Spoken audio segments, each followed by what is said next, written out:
Complete Tales of Uncle Remus by Joel Chandler Harris.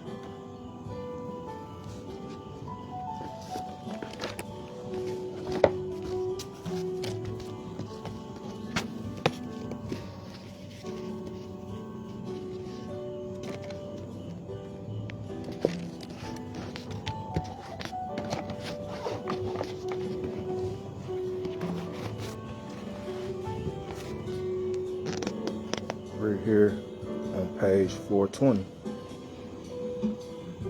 How the birds talk.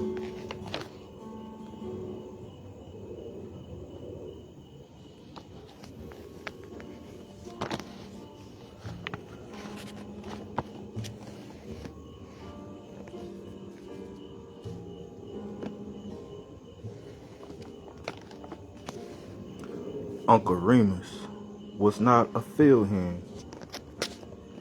That is to say, he was not required to plow and hoe and engage in the rough work on the plantation. It was his business to keep matters and things straight about the house and drive the carriage when necessary. He was the confidential family servant, his attitude and his actions showing that he considered himself a partner in the various interests of the plantation.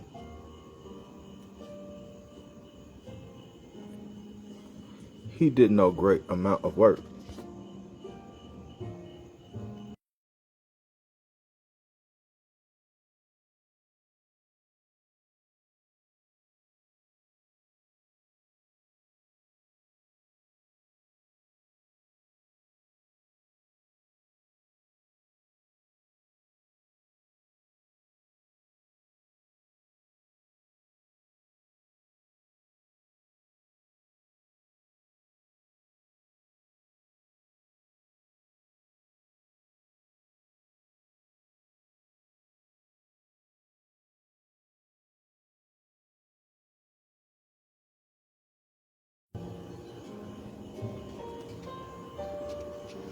But he was never wholly idle. He tanned leather. He made shoes. He manufactured horse collars, fish baskets, foot mats, scouring mops, and axe handles for sale.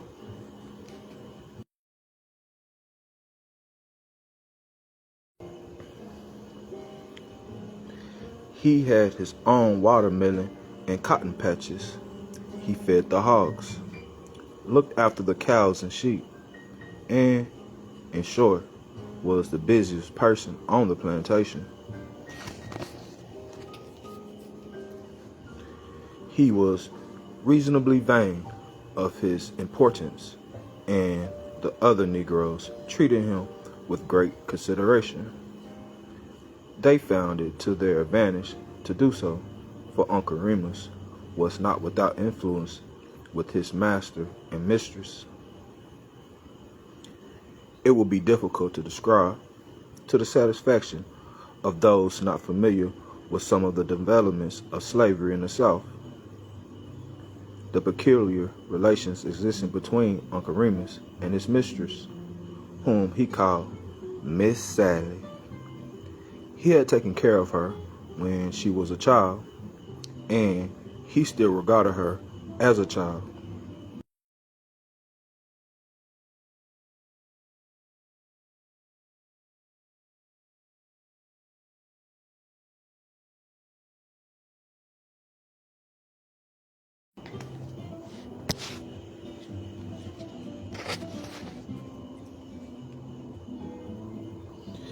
He was dictatorial, overbearing, and quarrelsome. These words do not describe Uncle Remus' attitude, but no other words will do. Though he was dictatorial, overbearing, and quarrelsome, he was not given grim. Beneath everything he said, there was a current of respect and affection that was thoroughly understood and appreciated. All his quarrels with his mistress were about trifles, and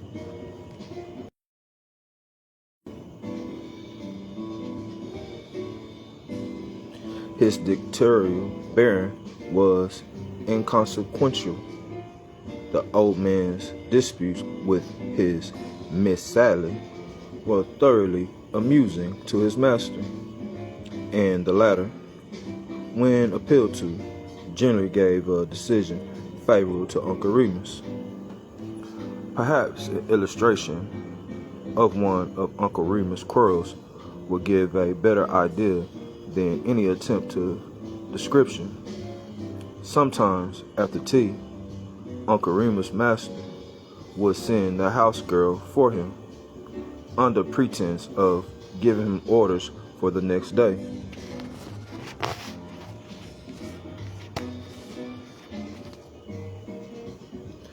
But really for the purpose of hearing him quarrel. The old man would usually enter the house by the way of the dining room, leaving his hat and his cane outside.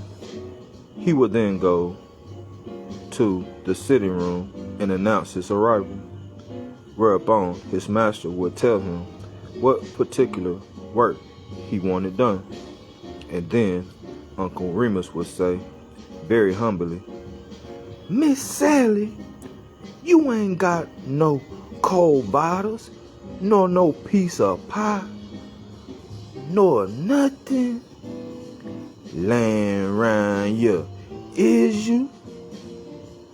That Tildy girl say, "You all have a mighty nice dinner today."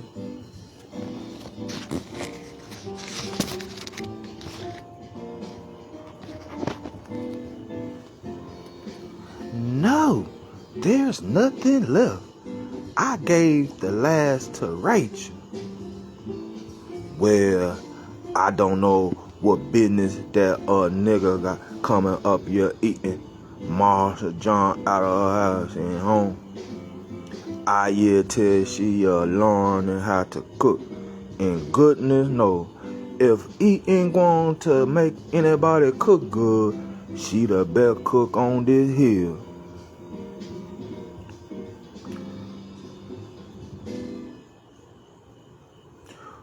"Well, she earns what she eats, and that's more than I can say for some of the others. I lay if old Miss Woods live, she seen that a nigga took on the cotton pack, she would moan. She done seen in the whirling. Nigga what walk up in the warhead string, ain't never see that the way in which they can't go at the inside of old Mrs. Kitchen, let alone mama up the vitals. Now, I bound you that."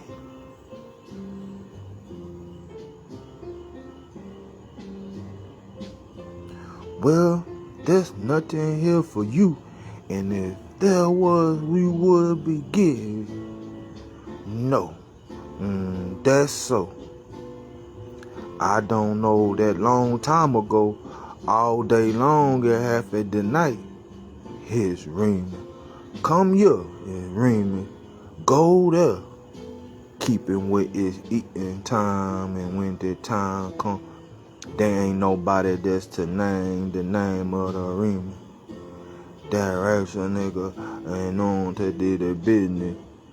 Yeah, she mighty quick for to learn how to talk off the divider, and how to make all the chilling on the place door,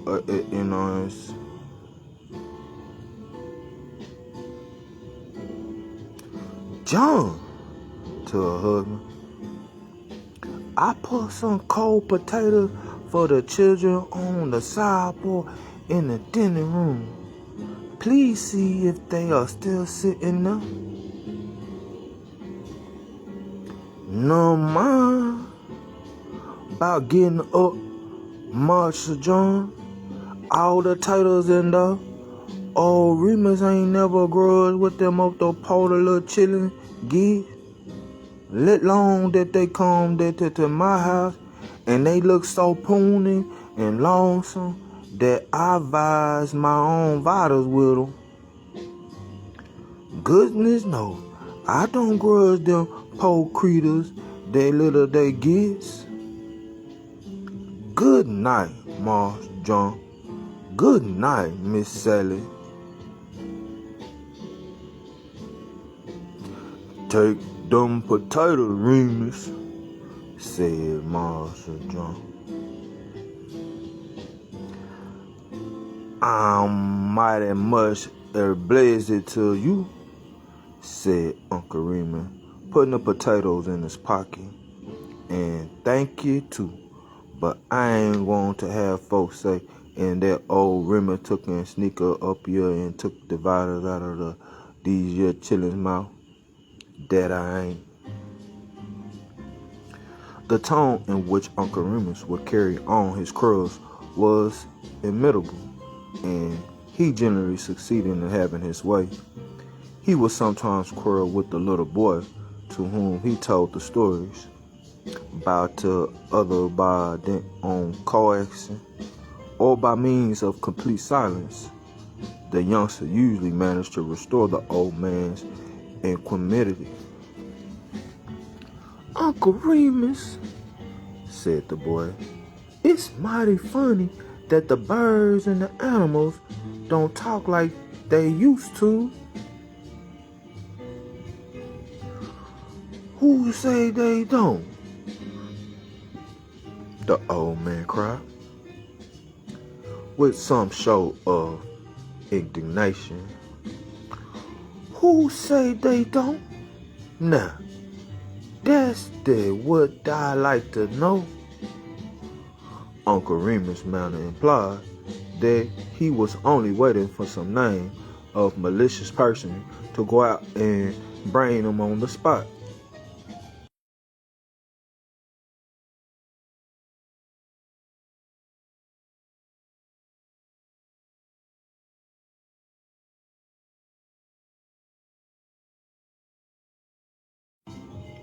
Well, replied the child, I often listen at them, but I never hear them say a word. Oh, yeah, exclaimed Uncle Remus in a tone of exasperation. That's different. Now, that's different. The creatures talk this about like they always did, but folks ain't smart as they used to. You can hear the creatures talking, but you don't know what they say. Yeah, I bound you if I was to pick you up and set you down in the middle of the 2-mile swamp. You hear the talking all night long. The little boy shivered at the suggestion. Uncle Remus, who talks out there in the swamp? All the creatures, honey. All the creatures. Most especially Old Man Owl and all his family connection. Have you heard them, Uncle Remus? Many the time, honey. When I get lonesome with folks, I dis up and take down my walking cane. I does, and I goes off there where I can hear 'em. And I sit there and feels that it's the familiars is when I was sitting here jawing long at you.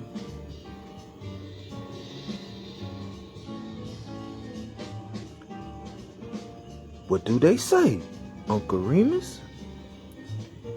It seemed like to me, said the old man, frowning as if attempting to recall familiar names, that one of them say Billy Big Eye, and to one name Tommy Longwing. One of them sits up in a poplar tree, one side of the swamp, and to one sits in a pine on the other side.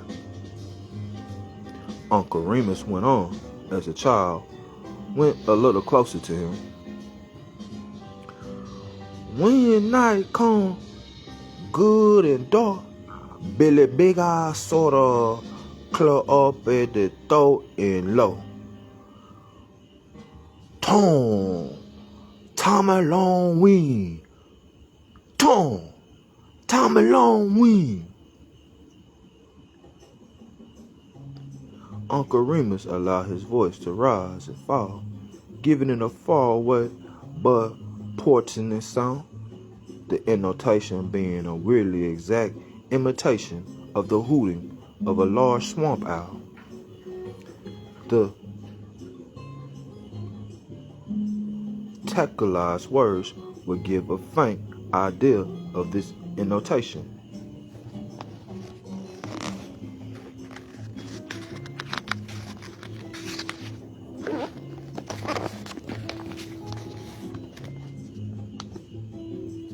Then Uncle Remus went on. Oh, Tommy Longwing, he wake up and holler back, Who there a-calling? Who that a-calling? Billy Big Eye. Billy Big Eye. Why ain't you come down? Come down to my house? I could've come down to your house. Tommy Longwing. Why couldn't you? Had company. Billy Big Eye. Had company. Who was the company? He tapping his wife, and I don't know who all.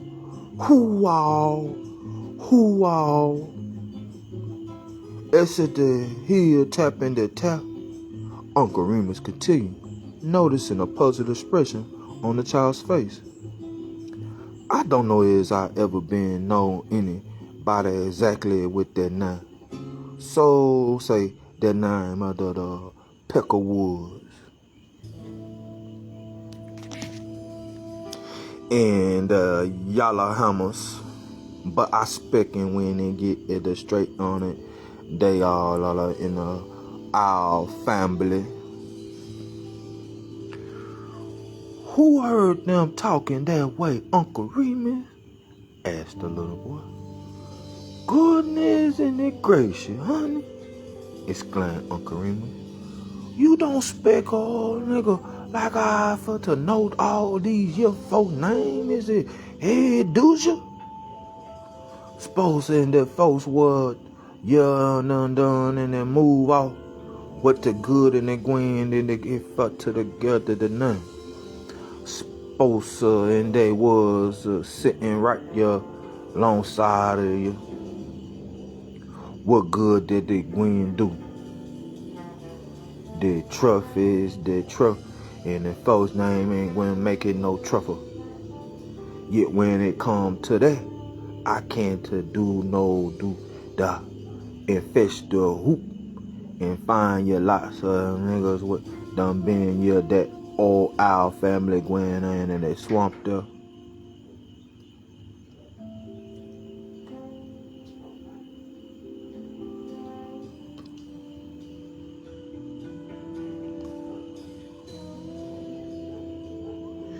And you know no photo damn Becky Bill's nutter.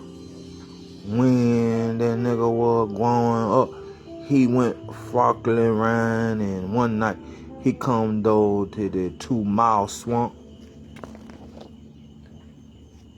He come though the Uncle Remus went on, emphasizing the seriousness of the situation by a severe frown. This is a super in the mind is which is this the believes it many. He come long, he did, and then they first news was you You know, a great big old owl flew up in the tree and it snapped its bill just like somebody cracking a whip. Becky's bill make like he ain't take no notice, but he sorta man he got. President old Mr. Owl flew up in that tree, little ways ahead, and he smack him out. Then he holler out, "Who cooks? Who cooks? Who cooks for your all?" Becky Bills move on. He make like he ain't hear nothing. Old Mr. Owl holler out, "Who cooks? Who cooks? Who cooks for you all?" By that time, Becky Bill then got sorta scared, and he stopped and say, "Well, sir, and during the week, Mammy, she cooks, but on Sundays and then most especially if they got company, then old Aunt Dicey, she cooks."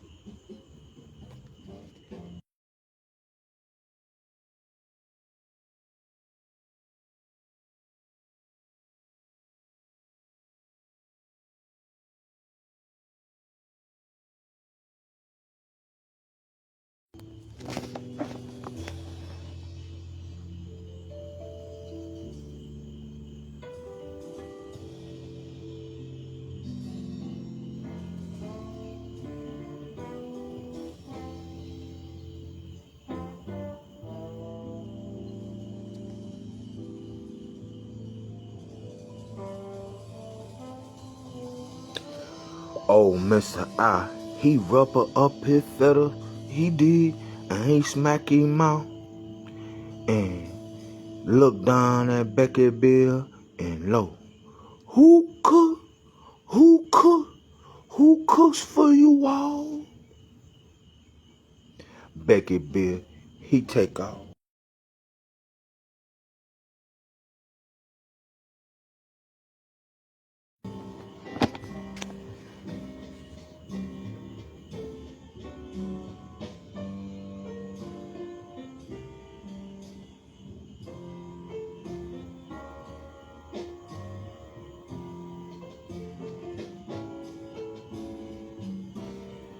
Becky Bill, he take off he hat, he did, and lo, sees it. Well, sir, it's just like I tell you, Mo, and generally and during the week, Mammy she cook, but on Sundays most especially when they got company, or Aunt Dicey she cooks. Oh, Mr. I, he keep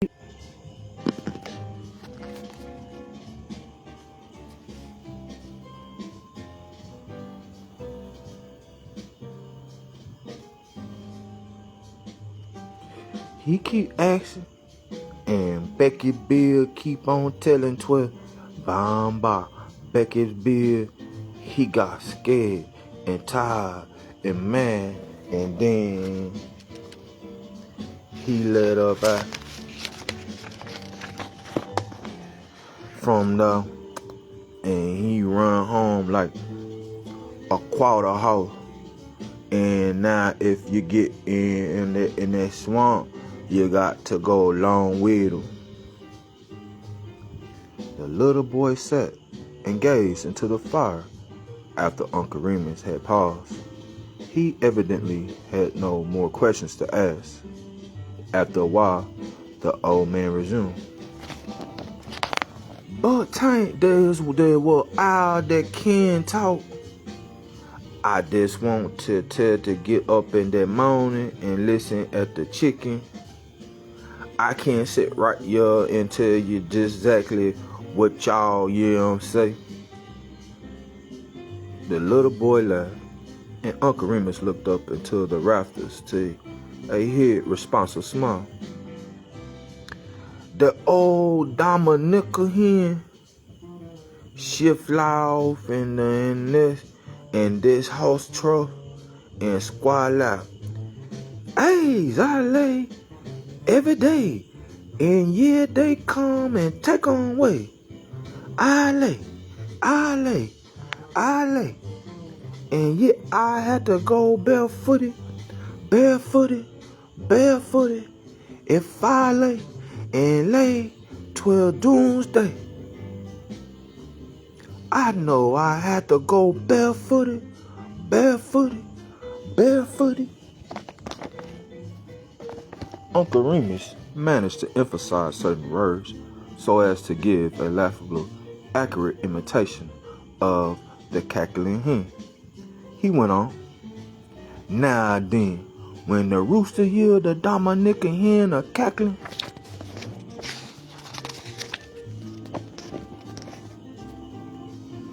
I bound you he went to join in, hit up and say, seize it.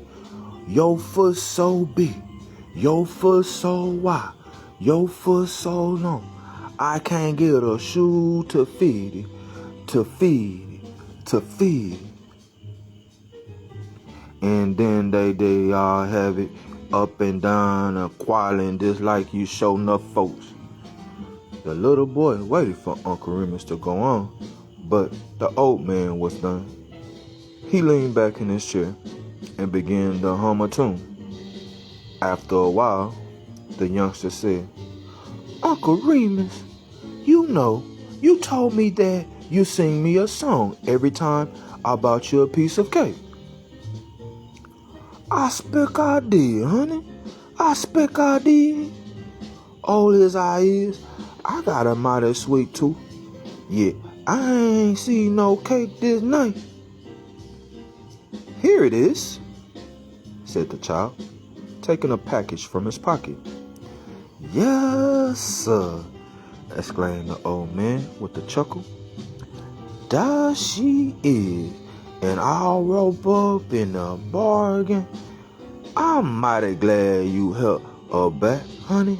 Casey, now I can take that cake and turn it up with the singing you one of them old time songs.